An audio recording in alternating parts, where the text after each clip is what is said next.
Alrighty guys, how is everyone doing today? Hopefully you're having a fantastic weekend. I have spent most of my weekend playing Fast and the Furious Crossroads, pretty much so you guys don't have to. So this is my full review for Fast and Furious Crossroads.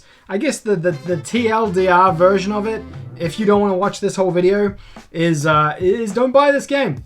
Just don't buy it. It's not good. Alright, let's get on with the review.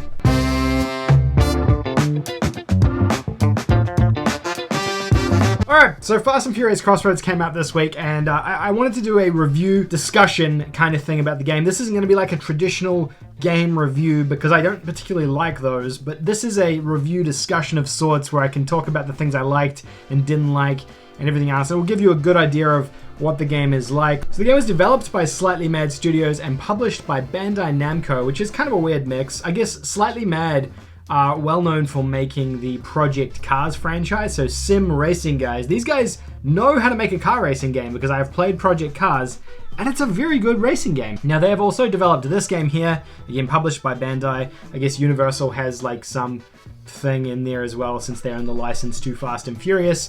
If you don't know what Fast and Furious is, I don't even know why you're watching this video. I probably don't need to explain it too much. The game itself is a driving action game. Driving, like, because you are driving in cars, the entire game you're in a car, obviously. It doesn't feel like a traditional racing game, driving game, arcade driving game. I guess the closest thing you can combine it to is something like, it's almost like a bit of Grand Theft Auto driving and Burnout, but not as good as either of those games. So, wow, my glasses are getting foggy. The premise of the game is around action and narrative more than anything else. So the game really wants you to be exploring the environment and uncovering more of the story. And they have these really long cutscenes focused on driving the narrative in the game further. They have these like exposition shots and things like that. And I think only like 1 or 2 actual races in the actual game. Everything else is more just car-based stuff, whether it's combat or chase missions or, you know, etc, etc. That's the basic pitch of the game. So that's the first thing that strikes me kind of weird. So the game doesn't focus as much on racing and driving as I might have actually initially thought it was going to. It focuses much more on being a narrative-driven game. But the problem is the narrative of the game is just not great. I guess if you break down the plot of any Fast and Furious movie, I'm sure you could just punch holes in everything, like it's going to be a silly action movie. But it kind of works because the payoff of that is action, and you get to see lots of cool stuff happening and explosions and Vin Diesel wearing a singlet and cars, and you know, it works. The Fast and Furious movies are, you know, they're arguably not great movies, but they're very fun to watch. They're fun films, and that's kind of what they are. Now this game here, I feel like is trying to do something similar where it's got this narrative it's trying to develop with these characters, but it just can't get it off the ground. The writing is not quite as good as obviously the movies and things like that. It really lets it down. We have 3 of the main actors from the Fast and Furious franchise here, and a couple of new characters as well who they've introduced into this game to kind of, I guess, take the pressure off those actors. So we have Michelle Rodriguez, we've got Vin Diesel, and we've got Tyrese Gibson, all reprising their roles as the characters from the film. They're all here. The challenge is they're kind of the main characters, but they're not at the same time. They have these supplementary characters who are added to the game to be the catalyst for the plot, essentially.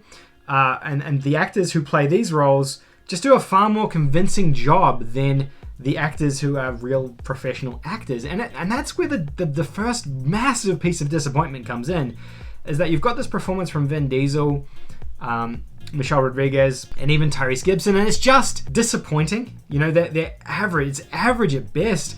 The lines from Vin Diesel are all over the place. Sometimes he's overly aggressive when he's delivering them. Sometimes he's barely speaking. Sometimes he's grunting, and there's just no emotion there. It doesn't carry the weight that it should in the scene. The other actresses who play the newly introduced characters do a far better job of it. My assumption is that they are probably voice actresses, and maybe that's why they're able to perform a little bit better than these actual actors. You know, there's a scene later on in the game where Roman is being like escorted somewhere in a car, and he's just sort of delivering all these one-liners as we go, and it literally feels like he's reading his lines off a page. It doesn't feel like he's trying to deliver these lines with any particular like emotion behind them. It's supposed to be quite an intense scene, and he's kind of just like phoning it in with these Fast and Furious references, and it really feels awkward and uncomfortable. And I guess that's the first thing that's just strange, is the voice acting is just completely off, and it completely breaks it. You know, when you're going in to play a Fast and Furious game, you're expecting that the voice talent and the characters from the Fast and Furious franchise are there. That's kind of like the minimum requirement of one of these kind of games, and they definitely dropped the ball on that one. Now, the next thing is, I guess, the animation of those characters. Again, the main premise is the driving and stuff in the game, and we'll get to that in a second, but just the way the actors look and the characters look, it's just not right. You know, the animation's not right, their facial expressions aren't right, Vin Diesel looks like a plank of wood, and it's really disappointing. You know, those animations in that narrative are really, really poor. For some reason, Vin Diesel's always folding his arms in almost every single scene that he's in. It just comes off awkward again, along with those deliveries of those lines. And normally, like something like that, you know, could potentially be excused in a racing game because the focus is on racing. But this game doesn't focus on driving and racing. It focuses on the narrative. It focuses on the family, the Fast and Furious family. They want you to be invested in these guys, in Vin Diesel. They want you to be invested in Dom. They want you to be invested in these new characters and tell their story. But the challenge is the cutscenes are terrible. So that's point number 2. Now, point number 3 is the racing and the driving. Now, this part of the game, it's weird. So this is competent. Like, it does a good enough job of driving. The mechanics for driving are fine. They're not outstanding. They're not Project Cars level. They're not Need for Speed level. They're not Burnout level. To be honest, they're not even Grand Theft Auto level. They're perfectly serviceable though for a game about driving. My expectations would be higher. However, you know, after seeing all the trailers and stuff for this game, I knew exactly what I was getting in for going into it. So it's not necessarily a letdown. It's probably on par with what I thought this was going to be. Disappointingly though, the driving sequences all become kind of boring, and that's not a good thing for a driving game. Alongside these cutscenes and stuff, you're doing various missions. Now, the main part of it is essentially it's completing objectives. The majority of those objectives are getting from A to B on the map. So it gives you a location where you start and a location where you end to get to a mission marker, perhaps, you know, I guess, and you've just got to drive. And those ones are long and tedious. You know, you're sometimes driving for like 7 or 8 minutes at a time straight just to get to that mission objective, to start the mission. And it's kind of like that build up to it. It's like, hey, we've got to quickly get to this place and we've got to get there as fast as we can. And you've got to go there and avoid bad guys while you're doing it and cops and stuff like that. And that's what the majority of the game is. The number of times that I had to drive to Vienna's house, I think it was like 5 missions. We had to do the same thing, drive from where you are to her house. And it was the same route every time and it sucked. It just sucked. It was so boring. And that stuff frustrated me. There are a couple of like standout missions in the game where it does some unique stuff. There is a set piece partway through the game where you're escaping a rock slide, which feels very Fast and Furious. And look, it's not great, but it's one of the highlights in the game. You're driving and there's this rock slide chasing you and you're avoiding it as you're going down a hill, you're dodging obstacles and things like that. It's intense. It's kind of cool. It's not outstanding by any means, but it does give you like a bit of a highlight. You know, there's a couple of scenes towards the end of the game as well where you get to these kind of main Fast and Furious set pieces. You know what I'm talking about. In Fast and Furious, they rob a bank, they steal a vault, they take down an airplane, they take down a helicopter. These giant set pieces. In this game, spoiler alert if you don't want to know what it is, the big set piece is a rocket ship needing to be taken down. So the team have to stop this rocket ship from blasting off, and then they have to stop it from, like, I guess, destroying a city.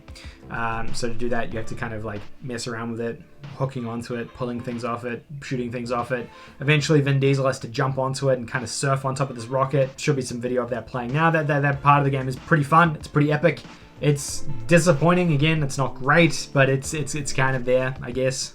While this is all happening, you have like this either intense action music playing, or like they have like a handful of Fast and Furious or vaguely Fast and Furious sounding tracks playing at the same time, sort of playing like your standard sort of either hip hop or I guess like chill Fast and Furious beats next to it, and they kind of do fit in sort of with what's in the movie. Obviously these aren't like big expensive licensed artists, at least, or they might be, I actually have no idea, but that kind of exists in there as well. And that's essentially the 3 core pillars of the game. That's your like your voice acting, your narrative stuff, and then your gameplay stuff, and that's really the main highlights of the game. The other massive aspect of this this game is the online component to it. Now this is where the game, like, it falls off, I guess, heaps. And this is kind of where you get a peek behind the curtain of I guess, what they were trying to do. They obviously developed this single player campaign. It wasn't big enough to be a standalone game. I should mention as well, it only took me about 5 hours to finish the entirety of the campaign playing through it. I played through it on the Twitch stream, finished the whole thing in 5 hours. Pretty short game, so it doesn't take you too long there.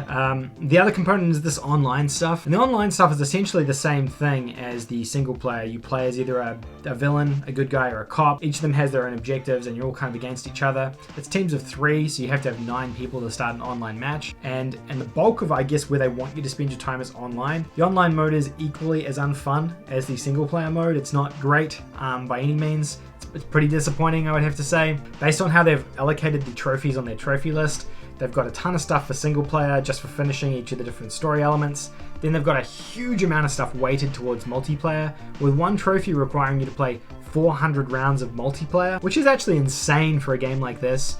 For starters, I struggle to get into an online game at the moment because, no one's obviously playing this. Because why would you play this online unless there's something like exceptional there? So that's the first thing. And then when you're in an online game, it's just not that fun either. There's not a heck of a lot to do. You're doing the same kind of driving, doing the same kind of takedowns, and it kind of just operates exactly the same as the single player. But you can tell that this was added on probably as an afterthought to, I guess, monetize the game further by adding some additional DLC to the game, which they have done, by the way, as well as looking at a way to just artificially extend the length of this game, which just doesn't have a ton of content in it. I should mention too, the amount of maps and content in the game. I think there are 4 different locations you go to in the game. So there's kind of 4 different maps that you essentially race through or race on in the game or play on in the game. Or 4 different locations, perhaps, is a better way of phrasing it, that you play in on your quest for becoming Fast and Furious. I'm sure there's other stuff I could mention about this game that it's not great or that is good or whatever it is. But I think I've kind of covered off the stuff I really enjoyed and stuff I didn't really enjoy. I don't want to bag on things. I don't like doing videos on this YouTube channel where I just complain about games and stuff like this. Look, I'm glad they did it, I guess. I'm glad they gave it a go. I am disappointed that they didn't do more with this license, especially from a studio like Slightly Mad. These guys aren't an amateur developer. These guys have made racing games before. They should be capable of making a good AAA racing game. Having the license to Fast and Furious should be a massive thumbs up from them. It should be giving them the ability to make something really, really cool and neat. And unfortunately, this one's just falling completely flat. In terms of review scores, I'm not going to give it a score or anything on this channel. I'm just going to give it a thumbs up or a thumbs down. Essentially, that scale means recommend or don't recommend. The Fast and Furious Crossroads from me is definitely getting the thumbs down. As much as I wanted to like it, because it's Fast and Furious, it's a cool franchise, it's got cool characters, it should have been neat, it just definitely dropped the ball and left me more furious than fast. I would love to know exactly what happened with the development of this game and why it turned out like this. My assumption, and this is a big bold guess, is that they spent, the publisher and the developer probably spent a fair bit of money acquiring the license to Fast and Furious to make a Fast and Furious game. That probably cost them a decent amount of coin to get that as well, so a big portion of their budget would have gone to that. Then with that license, they would have needed voice talent and actors from the game.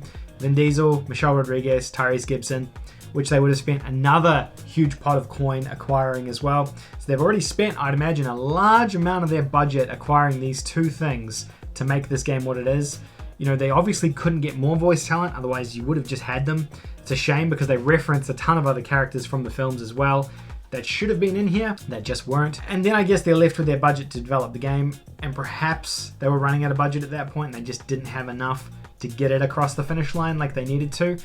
And that's my best guess on what exactly happened with this one. It seems like it probably hit some development missteps maybe and hurdles, and unfortunately that's kind of what it's like. I'd love to know though if anyone is on the inside and they know exactly what happened with the development of this game. I'd be very curious to hear. If you guys have played this game, let me know in the comment section down below your thoughts. Let me know what you think of this review and let me know what you think of this kind of video as well. I would really appreciate some feedback. If you enjoyed this video, please give a thumbs up for Josh and the Platinum Trophy. Also, if you're a new viewer of the channel, feel free to go and hit that subscribe button as well. I make videos like this every single day, new videos coming out on the channel. I'm also streaming over on Twitch, twitch.tv/TPTJosh, if you're interested in checking that one out. Thank you guys again for watching this Fast and Furious Crossroads review video, and I'll see you guys all in the next video. Have a fantastic weekend. Bye now.